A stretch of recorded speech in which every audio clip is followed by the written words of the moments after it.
Happy October, America. I'm Captain Juneteenth. History is fundamental.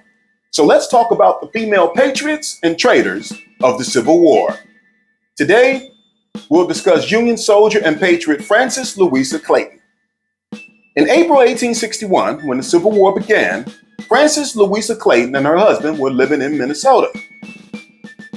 When President Abraham Lincoln called for 75,000 volunteers to put down the rebellion and reunite the nation, Frances and her husband picked up the phone.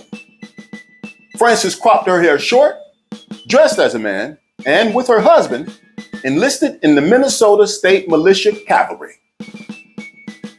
In an effort to maintain her disguise, Frances learned to chew tobacco, spit, smoke, drink, and cuss like a man. The regiment Frances and her husband were eventually assigned to belonged to General Rosecrans's army in Tennessee. During one of the early offensives against the Confederate forces, Frances was positioned on the rear line of the assault, while her husband was stationed on the front line. As their regiment made a bayonet attack against the rebels, her husband was killed a few feet in front of her. Filled with rage and grief, Frances and the other soldiers charged over his body to drive the enemy back.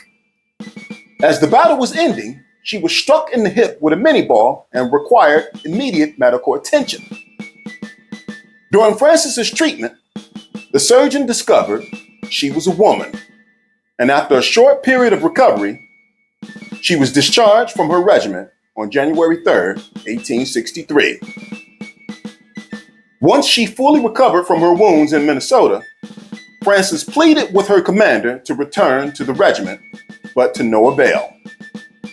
Afterward, Frances disappeared from the pages of history until now. Due to her loyalty to family, duty, and country, we celebrate Frances Louisa Clayton as a patriot of the United States.